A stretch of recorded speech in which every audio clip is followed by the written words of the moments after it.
கதையின் சுருக்கம் என்னன்னா, 2 பார்ட்டி எப்பவும் போல மாதிரி கிராமப்புறங்களில் தண்ணி பிடிக்கிறாங்க. தண்ணி பிடிக்கும்போது ஒரு ஆள் அதிகமாக பிடிக்கிறாங்க. இதனால் ஏற்படுற 2 பேரும் வாக்குவாதத்தினால ஒரு கட்டத்தில் ஒரு ஆளுக்கு மண்டை உடையுது. இதனால் காவல் நிலையத்தில் போய் என்ன புகார் கொடுக்குறாங்க. புகார் அடிப்படையில் எஃப்ஐஆர் பதிவு பண்ணுறாங்க.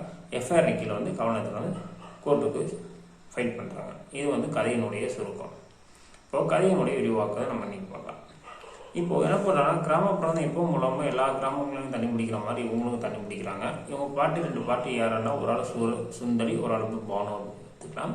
இப்போ என்ன பண்ணுறாங்கன்னா, பானு எப்பவும் மூலமாக தண்ணி பிடிக்கிற மாதிரி ஒரு ஆள் 4 பானை பிடிக்கிறாங்கன்னா, இந்த பானு மட்டும் என்ன பண்ணுவாங்கன்னா, அளவு மீறி எப்போவுமே 5 பானைலேருந்து ஒரு 8 பானைக்கு மேலே அதிகமாக பிடிப்பாங்க.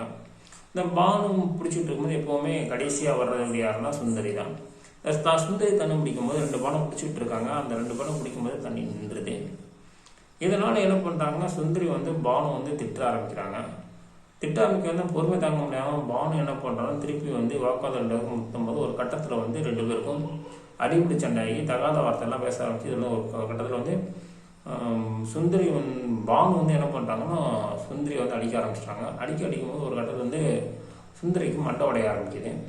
இந்த கோபம் அடைஞ்ச சுந்தரி என்ன பண்ணுறாங்கன்னா, உடனே காவல் நிலையத்தில் போய் ஒரு புகார் கொடுக்குறாங்க.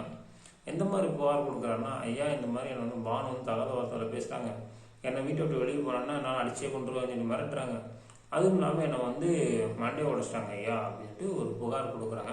அந்த புகார் எழுதி கொடுத்த எல்லாம் ஐயா எல்லாத்தையும் படித்து பார்த்துட்டு உடனே என்ன பண்ணால் எஃப்ஐஆர் ஒன்று பதிவு பண்ணுறாங்க. இந்த எஃப்ஐஆர் எந்தெந்த செக்ஷன் கீழே பதிவு பண்ணுறாங்கன்னா, IBC section 506, IBC section 323, IBC section 294B, இந்த 3 செக்ஷன் கீழே ஒரு பதிவு பண்ணுறாங்க. இந்த 3 செக்ஷன் எதை பற்றி சொல்லுது அப்படின்னு நம்ம பார்க்கலாம்.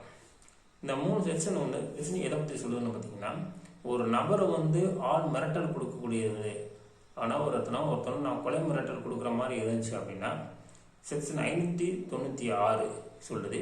இதுக்கு என்ன தண்டனை கேட்டிங்கன்னா, 2 வருஷம் சிறை தண்டனை அல்லது அபராதம் அப்படின்னு சொல்லுது இந்த செக்ஷனு. அதுக்கு அடுத்து ஐபிசி செக்ஷன் 323, இது எதை பற்றி சொல்லுது அப்படின்னு கேட்டிங்கன்னா, ஒரு நபர் காயப்படுத்துறதுக்கு இந்த பிரிவு சொல்லுது. இதுக்கு தண்டனை எத்தனை வருஷம் அப்படின்னு கேட்டிங்கன்னா, குறைஞ்சது 1 வருஷம் சிறை தண்டனை அல்லது அபராதம், அப்படி இல்லாட்டி 2மே நான் பதிவு பண்ணலாம் அப்படின்னு சொல்கிறாங்க. அதே மாதிரி ஐபிசி செக்ஷன் 294B, இந்த செக்ஷன் எதை பற்றி சொல்லுது அப்படின்னு கேட்டிங்கன்னா, அவங்க ஒருத்தவங்க தகாத பேசுறதுனால செக்ஷன் 3 மாதம் காவல் சிறை தண்டனை அது இல்லாட்டா அபராதம் இல்லாட்டா 2மே இருக்கும் அப்படின்ட்டு இந்த 3 செக்ஷன் பற்றி கீழே அவங்க அந்த கதையின் பதிவு பண்ணுவாங்க. இந்த 3 செக்ஷனுக்கு கீழே அவங்க எஃப்ஐஆர் பதிவு பண்ணுறாங்க. இந்த கதையில் என்ன சொல்லப்படக்கூடியதுன்னு கேட்டிங்கன்னா, இந்த கதையினுடைய விளக்கம்னு கேட்டிங்கன்னா, ஒரு நபரை ஆள் வைத்து மிரட்டினால் ஐபிசி செக்ஷன் 506 படி அந்த நபருக்கு 2 வருடங்கள் சிறை தண்டனை. அதே இது ஒரு நபரை ஆபாசமாக பேசினால் 3 மாதம் சிறை தண்டனை. அதே இது ஒரு நபர் காயப்படுத்தும் அளவுக்கு ஒரு செயலை செய்தால் அவருக்கு ஒரு நபரை காயப்படுத்தும் அளவிற்கு செயல் செய்தால் அவருக்கு 1 ஆண்டுகள் சிறை தண்டனை. ஓகே ஃப்ரெண்ட்ஸ், பார்க்கலாம். பாய்.